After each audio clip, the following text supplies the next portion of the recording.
नमस्कार, मी सुमित शंकर सावंत आणि तुम्ही पाहताय TV9 मराठी। या बातमीपत्रात दिवसभरातल्या राज्यभरातल्या 36 जिल्ह्यांमधल्या 72 बातम्यांचा आपण वेगवान आढावा घेऊयात। विशाल पाटलांकडून तिसरा अर्ज दाखल। माजी मंत्री अजितराव घोरपडे, जयश्रीताई पाटील यांच्या उपस्थितीत शक्ती प्रदर्शन करत दाखल केलाय अर्ज। सोलापूरमध्ये सुशीलकुमार शिंदे आणि विजयसिंह मोहिते पाटलांची भेट। सुशीलकुमार शिंदे यांच्याकडून मोहिते कुटुंबियांना भेटीचं निमंत्रण। कोल्हापूरचे महाविकास आघाडीचे उमेदवार शाहू महाराजांकडून उमेदवारी अर्ज दाखल। उमेदवारी अर्ज भरण्यापूर्वी शाहू महाराजांकडून जोरदार शक्ती प्रदर्शन। सत्यजित पाटील यांचा उमेदवारी अर्ज दाखल। कोल्हापूरच्या हातकणंगलेमधून सत्यजित पाटील महाविकास आघाडीचे उमेदवार। धाराशिवच्या महायुतीच्या उमेदवार अर्चना पाटलांनी भरलाय उमेदवारी अर्ज। 18 किंवा 19 तारखेला पुन्हा शक्ती प्रदर्शन करत अर्ज दाखल करणार। माढा लोकसभेतून शरद पवार गटाचे उमेदवार धैर्यशील मोहितेंकडून उमेदवारी अर्ज दाखल। माढ्यात रणजितसिंह नाईक निंबाळकर विरुद्ध धैर्यशील मोहिते लढत होणार। रत्नागिरी सिंधुदुर्गचे महाविकास आघाडीचे उमेदवार विनायक राऊतांकडून उमेदवारी अर्ज दाखल। अर्ज भरताना महाविकास आघाडीच्या घटक पक्षांच्या नेत्यांची उपस्थिती। धाराशिवचे ठाकरे गटाचे उमेदवार ओमराजे निंबाळकरांकडून उमेदवारी अर्ज दाखल। अर्ज दाखल करण्यापूर्वी आदित्य ठाकरेंचा रोड शो। हजारोंच्या संख्येत कार्यकर्त्यांचा सहभाग। सांगलीत विशाल पाटील यांची रॅली। काँग्रेस भवनाच्या मेळाव्यात 3 ठराव मांडण्यात आले। विशाल पाटील यांनी उमेदवारी अर्ज मागे न घेणं, कुणीही पक्ष सोडणार नाही या 3 मुद्द्यांवर घेण्यात आलेत ठराव। पहिल्या टप्प्यातील लोकसभा निवडणुकीच्या प्रचाराचा उद्या शेवटचा दिवस। शेवटचे काही तास उरल्यानं जनसंपर्कासाठी उमेदवारांची धावाधाव। उमेदवारांचा सभा आणि जनसंपर्कावर भर पाहायला मिळतोय। यवतमाळच्या पुसद तालुक्यात महायुतीच्या उमेदवार राजश्री पाटील यांचा प्रचार दौरा। आमदार इंद्रनील नाईक आणि आमदार निलय नाईक यांचाही प्रचार दौऱ्यात सहभाग। बारामती लोकसभेसाठी सचिन बोडके आता बारामतीचे डमी उमेदवार असतील। विद्यमान खासदार सुप्रिया सुळेंचा उमेदवारी अर्ज छाननीमध्ये रद्द झाल्यास सचिन दोणकेंच्या नावानं देखील अर्ज घेण्यात आलाय। महायुतीचे उमेदवार शिवाजीराव आढळराव पाटील यांचा खेड आळंदी विधानसभा मतदारसंघात प्रचार दौरा। डेहणे गावामध्ये आढळराव पाटलांचं जंगी स्वागत। खेडचे आमदार दिलीप मोहितेही आढळरावांच्या प्रचार दौऱ्यात उपस्थित। धाराशिवमध्ये आमदार कैलास पाटील यांच्यावर आयसीयूमध्ये उपचार सुरू। उष्माघातानं चक्कर आल्यानंतर कैलास पाटील यांची प्रकृती स्थिर आहे। तुम्हाला निवडून दिलं, पण आमच्या गावासाठी तुम्ही काय केलं? शिरूर तालुक्यातील करंदी गावच्या ग्रामस्थांनी कोल्हेंना सभास्थळावरच विचारलाय जाब। नगरमधील भाजपचे कार्यकर्ते पदाधिकाऱ्यांचा राजीनामा। सुजय विखेंना उमेदवारी दिल्यानं पदाधिकारी नाराज। भाजप प्रदेश कार्यालयाबाहेर सामूहिक राजीनामा दिला। सोलापूरमध्ये राम सातपुते आणि माढ्याचे उमेदवार रणजितसिंह नाईक निंबाळकरांसाठी देवेंद्र फडणवीसांच्या उपस्थितीत रोड शो। उमेदवारी अर्ज दाखल केल्यानंतर दोघांचेही जोरदार शक्ती प्रदर्शन। भंडारा शहरात महायुतीच्या वतीनं काढण्यात आली भव्य जनपथ यात्रा। भाजप प्रदेशाध्यक्ष चंद्रशेखर बावनकुळेंची रॅलीला उपस्थिती। हजारोंच्या संख्येनं महायुतीचे कार्यकर्ते सहभागी। पुण्याच्या खडकवासल्यामध्ये सुनेत्रा पवारांच्या प्रचाराचा दुसरा दिवस। खडकवासला मतदारसंघातील नागरिकांच्या भेटीगाठी घेण्यासाठी हा दौरा। बारामतीत शिरवळ MIDCतील रिएटर इंडिया प्रायव्हेट लिमिटेडच्या कामगारांनी घेतली शरद पवारांची भेट। युनियननं केलेल्या 26 कामगारांना कामावरून काढलेलं आहे। कामगारांच्या प्रश्नावर तोडगा काढण्याचं शरद पवारांचं आश्वासन। सातारा आणि माढा लोकसभा मतदारसंघात महायुती किंवा महाविकास आघाडीला प्रहार पाठिंबा देणार नाही। मनोज माळी यांच्या नेतृत्वाखाली सातारा इथं झालेल्या निर्धार बैठकीत हा निर्णय घेण्यात आला।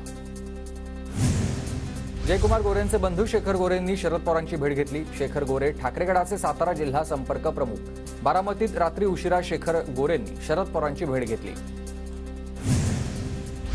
भंडाराच्या साकोली इथं महाविकास आघाडीचे उमेदवार डॉक्टर प्रशांत पडोळे यांच्या प्रचारार्थ बाईक रॅली। महाविकास आघाडीच्या कार्यकर्त्यांचा मोठ्या संख्येनं सहभाग। महाराष्ट्र प्रांतिक तैलिक संघटनांचा रामटेकचे महायुतीचे उमेदवार राजू पारवेंना पाठिंबा। आदिवासी पारधी विकास परिषदेचा देखील पारवेंना पाठिंबा। शरद जोशींच्या शेतकरी संघटनेचा रविकांत तुपकरांना पाठिंबा। संघटनेचे प्रदेशाध्यक्ष ललित बहाळे यांनी पत्रकार परिषदेत केली घोषणा। पूर्ण ताकदीने रविकांत तुपकरांच्या पाठीशी उभं राहणार। अशी दिली ग्वाही. नांदेडमध्ये पंतप्रधान नरेंद्र मोदींच्या सभास्थळाची प्रतापराव चिखलीकरांकडून पाहणी. 20 एप्रिलला चिखलीकरांच्या प्रचारार्थ मोदींची सभा.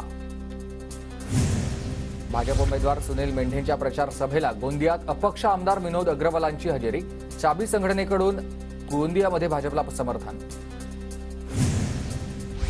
परभणीच्या जिंतूरमध्ये महाविकास आघाडीच्या नेत्यांची प्रचार रॅली. महाविकास आघाडीचे उमेदवार संजय जाधवांकडून भेटीगाठींवर भर. केंद्रीय मंत्री नारायण राणे रत्नागिरीच्या चिपळूणमधील काळभैरवनाथ याच्या चरणी लीन झालेत. सपत्नीक काळभैरवाचं दर्शन घेतलंय. स्मिता वाघ यांच्या प्रचारासाठी जळगावात महायुतीचा आज पहिला मेळावा. गिरीश महाजन, गुलाबराव पाटील आणि मंत्री अनिल पाटील उपस्थित राहतील. कल्याण लोकसभेच्या निवडणुकीमध्ये उमेदवारी अर्ज भरण्यासाठी 26 एप्रिलपासून 3 मेपर्यंत 5 दिवसांचा वेळ मिळणार. कल्याण लोकसभेसाठी 20,18,958 मतदारांचं मतदान यादीत नाव. नागपूरमध्ये पोद्दारेश्वर राम मंदिरामधून निघणाऱ्या शोभायात्रेची तयारी अंतिम टप्प्यात. शोभायात्रेमध्ये पौराणिक कथांवर आधारित 100पेक्षा जास्त रथांचा समावेश असेल. महाराष्ट्राची कुलस्वामिनी आई तुळजाभवानी मातेच्या चैत्र पौर्णिमेची तयारी पूर्ण. 21 ते 25 एप्रिल दरम्यान पौर्णिमा साजरी केली जाईल. रामनवमीनिमित्त शेकडो पायी पालख्या शिर्डीत दाखल. साईनामाच्या जयघोषानं साईनगरी दुमदुमली. पुण्याच्या भोरमधील रायरेश्वर किल्ल्यावर हिंदवी स्वराज्य शपथ दिन स्मृती सोहळा साजरा. शिवमंदिरामध्ये जलाभिषेक आणि दुग्धाभिषेक करत पूजन. पुण्याच्या मावळमध्ये एकविरा देवीचा चैत्र उत्सव सोहळा जल्लोषात संपन्न. देवघरमध्ये श्री भैरवनाथ देवाच्या पालखी सोहळ्यानं प्रारंभ, तर हा सोहळा पाहण्यासाठी 50,000हून अधिक भाविकांची गर्दी. नाशिकच्या मुंगसे ग्रामस्थांचा महामार्गावर रास्ता रोको. अपघातांच्या घटनांवरून ग्रामस्थ आक्रमक. महामार्ग गतिरोधक बसवण्याची मागणी. आंदोलनामध्ये शाळकरी विद्यार्थ्यांचा देखील सहभाग. जळगावच्या साके गावामध्ये पाणी मिळत नसल्यानं नागरिकांचा ठिय्या. 1 वर्षांपासून नळ कनेक्शनसाठी पैसे भरूनही पाणी मिळत नसल्यानं नागरिक आक्रमक. बीडच्या धुळे सोलापूर राष्ट्रीय महामार्गावरील मांजरसुंभा घाटात मान्सूनपूर्व कामाला सुरुवात. तारेची संरक्षक भिंत बांधण्याचं काम सुरू आहे. ठाण्याच्या शहापूरमध्ये वादळी वाऱ्यासह पावसाची हजेरी. अवकाळी पावसामुळे शेती पिकांचं मोठं नुकसान. बीडमध्ये अवकाळी आणि गारपिटीमुळे 4 तालुक्यात मोठं नुकसान. 1,200 हेक्टर क्षेत्र बाधित. कृषी विभागाकडून पंचनाम्याला सुरुवात. वाशिम जिल्ह्यातील वाईवारा परिसरामध्ये अवकाळी पावसाची हजेरी. हवामान विभागानं वादळी वाऱ्यासह जोरदार पावसाची वर्तवली शक्यता. पुण्याच्या भोरमध्ये संध्याकाळच्या सुमारास अवकाळी पावसाची हजेरी. डोंगरी भाग असलेल्या निरगुडघर आणि म्हसर या मार्गावर रस्त्याचं काम सुरू असल्यानं वाहन चालकांची तारांबळ. नांदेड जिल्ह्यात मोठ्या प्रमाणात उन्हाची ज्वारीची लागवड झालेली आहे. कमी पाण्यामध्ये भर उन्हामध्ये ज्वारी पिकाला बहर. अमरावती बाजार समितीमध्ये तूर 11,700 रुपये प्रति क्विंटलवर, तर कापूस आणि सोयाबीनचे दर जैसे थे. दर वाढण्याची शेतकऱ्यांना अपेक्षा आहे. रत्नागिरी शहराची पाणी कपात तुर्तास लांबणीवर. शीळ धरणामध्ये मुबलक पाणीसाठा शिल्लक. 1 दिवस आड पाणी पुरवठा करण्याचा निर्णय होण्याची शक्यता आहे. महाराष्ट्र ई पीक पाहणी प्रकल्पाची केंद्राला भुरळ. केंद्राकडून 6 राज्यांमध्ये पिकांच्या नोंदीसाठी डिजिटल पीक सर्वेक्षण राबवण्यात येणार. यंदा महाराष्ट्रातील तब्बल 22 जिल्ह्यांवर दुष्काळाचं सावट. राज्यासमोर आता दुष्काळ आणि पाणी टंचाईचं मोठं संकट उभं राहण्याची शक्यता आहे. यंदा जून ते सप्टेंबर महिन्यामध्ये सरासरीपेक्षा जास्त पावसाची शक्यता. राज्यात यंदा 106% पाऊस पडणार. भारतीय हवामान विभागाचा अंदाज. वाशिमच्या वाकद गावातील जलजीवन मिशनचं काम 1.5 वर्षांपासून रखडलेलं. ठेकेदाराच्या निष्काळजीपणामुळे गावात भीषण पाणी टंचाई. वाशिममध्ये सोयाबीनच्या दरामध्ये आता किंचित वाढ. कृषी उत्पन्न बाजार समितीमध्ये सोयाबीनला 4,710 रुपये दर. सोयाबीनचे दर लवकर 5,000चा टप्पा गाठण्याची शक्यता. नांदेड जिल्ह्यात येत्या खरीप हंगामामध्ये 7,64,336 हेक्टर क्षेत्रावर पेरणी होणार. सोयाबीन 4.5 लाख तर कापसाचे 2 लाख हेक्टरवर पेरणी करण्याचं कृषी विभागाचं नियोजन आहे. एपीएमसी बाजारात आंब्याच्या 1.25 लाख पेट्या दाखल. आंब्याला आता 200 ते 800 रुपये डझन भाव. कोकणासह इतर राज्यातून देखील आंब्याची आवक. मतदानाचा टक्का वाढवण्यासाठी मिशन डिस्टिंक्शनसाठी धावलेत नागपूरकर. 75% मतदानाचं ध्येय गाठण्यासाठी जिल्हाधिकारी विपिन ईटनकर यांचे प्रयत्न. मुक्ताईनगरच्या चारठाणा आणि नांदवेल परिसरामध्ये तब्बल 32 तास वीज पुरवठा खंडित. केळी पिकांना पाणी न मिळाल्यानं ऐन उन्हात केळी पीक वाया जाण्याची शेतकऱ्यांना भीती आहे. मोबाईलवरील राजकीय संदेशांचं पूर्वप्रमाणीकरण करणं आवश्यक आहे. प्रचाराबाबत रेडिओ आणि खासगी FM वाहिन्यांसाठी तरतुदी लागू. जिल्हाधिकारी डॉक्टर सुहास दिवसे यांच्या सूचना. अमरावती लोकसभा मतदारसंघातील मतदान केंद्रांची आता जिल्हाधिकारी सौरभ कटियार यांच्याकडून पाहणी. चांदूर रेल्वे येथील सुरक्षा कक्षाला भेट देऊन जिल्हाधिकाऱ्यांकडून तपासणी. चंद्रपूर जिल्हा प्रशासनाचा वादग्रस्त गावातील मतदान प्रक्रियेसाठी अनोखा उपाय. डाव्या हाताच्या तर्जनीच्या संपूर्ण नखाला शाई लावण्याचा निर्णय.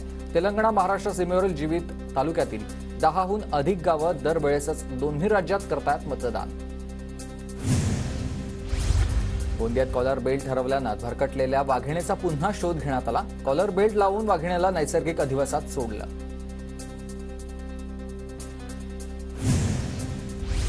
पुण्यातील कोथरूडमध्ये IPLच्या सामन्यावर सट्टेबाजी करणाऱ्यांवर छापा. 10 जणांना अटक. मोबाईल संच, लॅपटॉप जप्त. पुणे पोलिसांच्या गुन्हे शाखेची कारवाई. वर्धा जिल्ह्यातील सेलू तालुक्यामध्ये अवकाळी पावसाचा तडाखा. अवकाळी पावसामुळे शेती पिकांचं नुकसान तर काही ठिकाणी वीज खांब पडल्यानं वीज पुरवठा खंडित. नाशिकच्या मालेगावात यंदाच्या हंगामातील सर्वाधिक तापमानाची नोंद. शहरातील तापमान 42.6 अंश सेल्सिअस. आणखी तापमान वाढण्याची शक्यता. नाशिक जिल्ह्यात स्वाईन फ्लूचा शिरकाव. सिन्नर तालुक्यामध्ये स्वाईन फ्लूमुळे 63 वर्षीय महिलेचा मृत्यू. आरोग्य यंत्रणा अलर्ट मोडवर. मतदान केलेल्या बोटाची शाई दाखवा आणि मोफत नेत्र तपासणी करा. नांदेड जिल्ह्यातील देगलूरच्या रुग्णसेवा मंडळाचा अभिनव उपक्रम. नागरिकांनी मोठ्या संख्येनं मतदान करण्याचं आवाहन. निवडणूक खर्चासाठी उमेदवारांना स्वतंत्र बँक खातं उघडणं अनिवार्य राहणार. तर बँक खात्याची माहिती अर्जासोबत देणं देखील आवश्यक असणार. बीड जिल्ह्यातील परळीत पोलिसांकडून गावठी कट्ट्यासह 2 जिवंत काडतूस जप्त. 1 आरोपी पोलिसांच्या ताब्यात. पुण्याच्या रांजणगाव MIDC परिसरात घरफोड्या करणाऱ्या अट्टल चोरांना अटक. दुचाकीसह लाखो रुपयांचा मुद्देमाल हस्तगत. पुणेकरांना महानगरपालिकेकडून पाणी जपून वापरण्याचं आवाहन. जेमतेम 45 दिवस पुरेल इतकाच पाणी साठा शिल्लक. पुणे शहराला पाणीपुरवठा करणाऱ्या धरणांमध्ये 10 TMC पाणी शिल्लक. ओला उबरची लवादाकडे धाव. परवाना अर्ज नामंजूर करण्याच्या जिल्हाधिकाऱ्यांच्या निर्णयाला आव्हान. 22 एप्रिलला सुनावणी होणार. पुण्याच्या देहू रोडमधील पोलीस कर्मचाऱ्याचा अज्ञात वाहनाच्या धडकेत मृत्यू. मुंबई बंगळुरू महामार्गावर रात्रीच्या सुमारास ऑन ड्युटी कर्मचाऱ्याचा मृत्यू. आरोपीचा शोध सुरू. कल्याण डोंबिवलीमध्ये उन्हाचा पारा वाढलाय. 43 अंश सेल्सिअसपेक्षा अधिक तापमानाची नोंद. गरज असल्यासच बाहेर पडा. छत्री आणि पाण्याची बाटली सोबत ठेवण्याचं पालिकेचं आवाहन. नवी मुंबईच्या CBD बेलापूर पोलीस ठाणे इथं पोलिसांनी उभारली ओपन जिम. पोलिसांचं मानसिक आरोग्य आणि तसंच इतर काळजी घेण्यासाठी उभारण्यात आलेली आहे ओपन जिम.